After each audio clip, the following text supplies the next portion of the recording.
Phone rang late at night. My wife's coworker whispered, "She's in the ER. You should come." My chest tightened as I rushed over, but when I told the nurse her name, she smiled and said, "Oh, you're the boyfriend?" I exhaled slowly, smirked, and replied, "No, I'm the husband." The look on their faces was the last thing I saw before walking out of her life. I'm 42. Been married to my wife Rachel for 14 years. We live in Fort Wayne, Indiana. No kids, just us and our dog Ginger. We had a pretty simple life. Nothing fancy, but I always thought it was solid. I run an HVAC business I built from the ground up. Rachel worked in marketing. She's always been outgoing, real friendly, great with people. She used to come home and talk about her coworkers like they were family. Back then, I thought she just loved her job. Things started shifting around early October. She'd stay later at the office.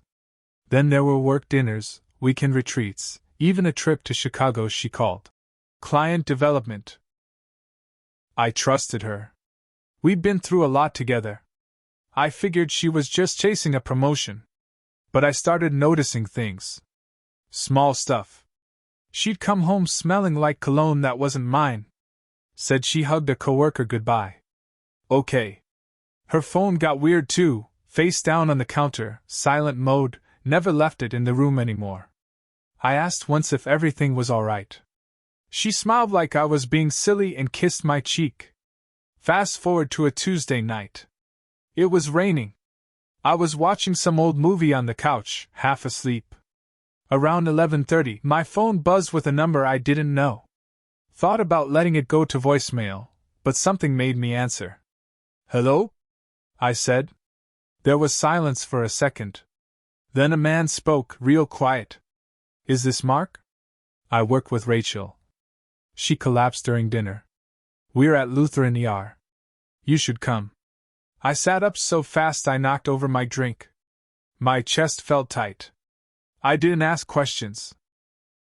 Just grabbed my keys, threw on jeans and a hoodie, and ran out the door. I don't remember the drive, just the panic. I ran every red light. When I got there, the waiting room was half empty. I went straight to the nurse at the front desk. "My wife," I said. "Rachel Myers. I was told she was brought in." She typed something, glanced at her screen, then looked up with a small smile. "Oh, you're the boyfriend?" I stared at her. My stomach dropped. "No," I said slowly. "I'm her husband." Her smile faded so fast it was like someone hit a switch. She stammered a bit, apologized. Said she'd get someone? That's when I saw him. He came out of the hallway, maybe late 20s, clean-cut, dress shirt untucked, expensive-looking shoes. He looked nervous. His face went pale when he saw me. He opened his mouth like he wanted to say something, but nothing came out. I just stared at him. I didn't speak. Didn't ask who he was. I turned and walked out. I didn't ask about Rachel. I didn't go to her room. I didn't need to. I sat in my truck in the parking lot for almost an hour. Didn't cry. Didn't scream. Just stared out the windshield while the rain hit the glass. I started thinking back. All the times she said she was working late. All the times she brought home food for one. All the weekends she said she was too tired to go out. 14 years. And it unraveled in 15 seconds. I didn't go home that night. I drove around the city for hours. Ended up in the parking lot of the HVAC shop I own. Just sat there with the engine running, staring at the wall in front of me. Around 4 a.m., I finally shut it off and tried to sleep in the truck. Didn't work. My mind kept replaying that nurse's voice. "Oh, you're the boyfriend?" Over and over, like a song stuck on repeat. The next morning, I went home. Her car wasn't there. I guess she stayed overnight or got a ride. The place was quiet. Ginger wagged her tail when I walked in, like nothing had happened. I fed her, then sat at the kitchen table, staring at the empty chair across from me. By noon, I made up my mind. I wasn't gonna confront her in some dramatic, screaming match. I wasn't gonna throw her stuff on the lawn or blow up her phone with angry texts. That's what she might have expected. But I had other plans. I started packing. Not everything. Just what I needed: clothes, tools, personal documents, some pictures from before things went bad. I left my wedding ring on the dresser. Then I called a locksmith. By 3 p.m., the locks were changed. The alarm code was reset. Her name was taken off the utility accounts. I even shut off her card on the joint bank account. Not out of spite. Just to send a message, I know. Around 5 p.m., her car pulled up. I watched from the living room window as she got out slowly. She was walking fine, so much for the dramatic collapse. She rang the doorbell, then knocked. I waited a full minute before opening it. When she saw me, her face went pale. "Mark." I didn't say a word. I just handed her a padded envelope with her name on it. Inside were her personal cards, keys, and a copy of the notarized separation papers I printed that afternoon. Her eyes welled up. "Can we talk? Please. It's not what you think. Isn't it?" I asked flat. She stepped forward. I stepped back. "Don't," I said. "Don't lie. Don't insult me." She looked like she was about to cry. "It was a mistake. It wasn't serious. I didn't mean, you took him to dinner." I cut in. "Introduced him to the waitress as your partner. He held your purse while they wheeled you in. You let him speak for you at the hospital. You planned a life that didn't include me. So don't tell me it wasn't serious." She went quiet. After a long pause, she whispered, "I didn't think you'd find out like that." That was it. That was her excuse. Not sorry for doing it. Just sorry she got caught. I closed the door. She stayed on the porch for maybe 20 minutes. I could hear her crying. Then her car started and she drove off. The next day, I made it official. Hired a lawyer. Started the divorce paperwork. Changed my beneficiaries. Got therapy lined up. But I wasn't done. Not by a long shot. She thought this was over. She thought I'd just walk away and lick my wounds. But if she was gonna betray me, in my house, with someone she worked with, in my town, there were going to be consequences. I knew where she worked. I knew who her boss was. I knew about the company's strict policy on workplace relationships, especially ones that crossed the chain of command. And I knew, from her own stories, that the man she was with was her direct report. The same guy she was supposed to be mentoring. The same guy she gave glowing reviews to in front of upper management. Yeah. She was about to lose more than a marriage. I didn't rush things. Instead, I spent a couple days gathering everything. I still had her old emails on the home computer. She never logged out. A few months back, she'd forwarded herself a document titled Q2 Performance Review, Draft. I remembered it because she was proud of it. Said she wrote it in one sitting. I found it again and opened it. There it was. A full-page praise write-up for Evan D., her junior associate. It was glowing. Too glowing. Words like outstanding leadership, emotional maturity, and above expectations in client engagement. At the time, I thought she was just supporting her team. Now I knew better. So I printed it. Highlighted a few things. Then I checked her old calendar logs. She used to sync them with our shared Google account. That's where I found the dates. The retreats, the client dinners, the weekend in Chicago. Guess who had the same initials as her calendar entries for those days? ED. She wasn't even trying to hide it.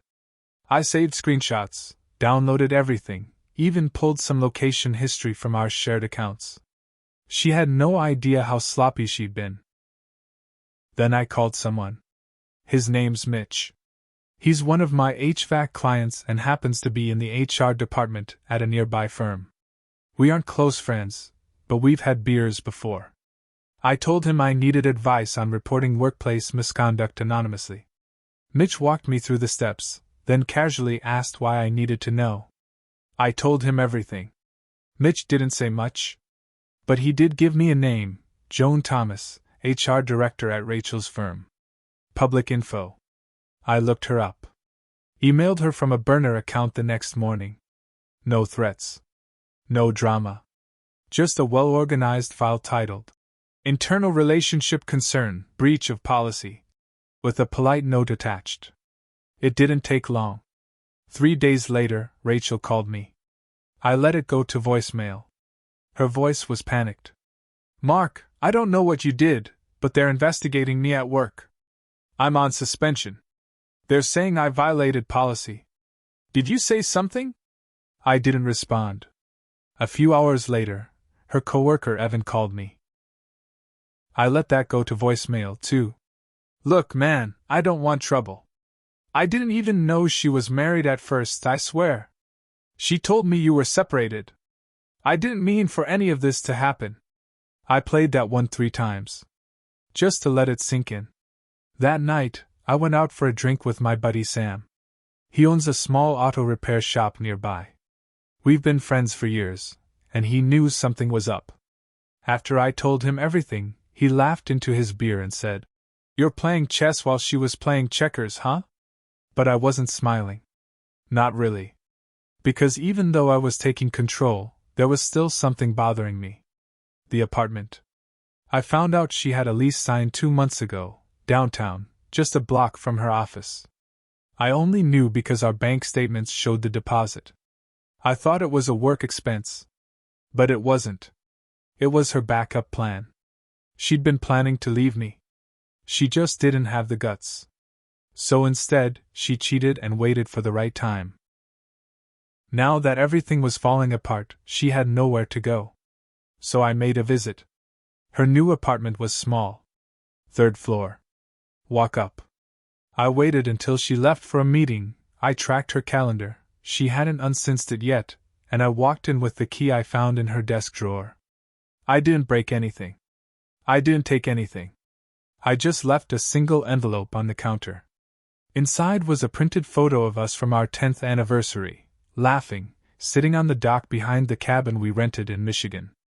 It was one of the last times I remember feeling happy with her. Real happy. On the back, I wrote in black marker, You lost everything for someone who held your purse.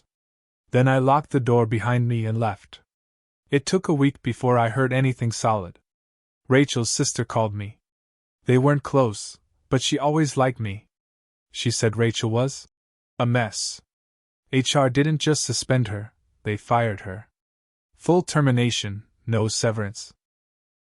Apparently, the internal investigation uncovered more than just the affair. Evan had been getting top project assignments, some without approval. She'd bent the rules for him, padded his performance metrics, and lied about client feedback. And she'd done it all while managing him directly. That alone broke 3 major policies. Evan didn't get fired. But he got demoted. Transferred to a side team with no client exposure and a pay cut. Word got around fast. He became a joke in the office. The guy who slept his way into a promotion and fell flat on his face. Rachel's name was basically burned into that company's blacklist. Her LinkedIn went dead. Every job application she sent got cold responses. But the worst part? I didn't even have to lift another finger. Her career fell apart by itself, the same way our marriage did, quietly, then all at once. About 2 weeks later, she showed up at my shop. Unannounced. Just walked in while I was on the phone with a client. My guy Kevin looked up from the back, surprised. I stepped outside and shut the office door behind us. She looked rough. Eyes swollen, hair tied up, like she hadn't slept in days. I just wanted to talk, she said. I said nothing. I lost my job, she went on. Nobody will call me back. Evan won't even talk to me anymore. He moved to Chicago last weekend. That caught me off guard. He left? She nodded. Told me he didn't sign up for all this drama. Said it was just supposed to be fun. I could have said, I told you so. I could have thrown 100 things in her face. But I just stood there, arms crossed. I messed up, she whispered. I was scared. I didn't know how to tell you I wasn't happy. I should have been honest. I should have left before I did any of this. You didn't want out, I said flatly. You wanted options. She started crying. Quietly. Please, can we just talk, really talk? I'm not asking to come back. I don't have anyone else. I thought about it. About 14 years. About everything we built. About Ginger, about the cabin in Michigan, about nights we laughed over nothing. But I also thought about the night in the ER. The way she let him speak for her. The way she erased me before I even knew I was gone. You had someone, I said. You just wanted more. She reached out to touch my arm. I stepped back. You should go. She looked like she wanted to say something else. Maybe a final plea. But she didn't. She turned around, walked off slowly, and drove away. That was the last time I saw her in person. The divorce finalized 2 months later. Clean split. No alimony. She tried to keep the apartment, but she couldn't afford it and broke the lease. I heard she moved in with a friend in Indy. Last I checked, she was working retail. Not using her degree. Not even close. As for me, I moved on. Took a while. Got therapy. Got healthier. Started dating again, not serious yet, but I'm taking my time. I don't pretend I was perfect in that marriage. I worked long hours. Got distant sometimes. But I was loyal. I showed up. I built a life for us. And I would have kept building if she hadn't decided she deserved more. She made a choice. And I let her live with it. Not out of rage. Not out of hate. Just because sometimes the cleanest revenge isn't loud. It's just walking away and letting the truth do the work. And believe me, it did.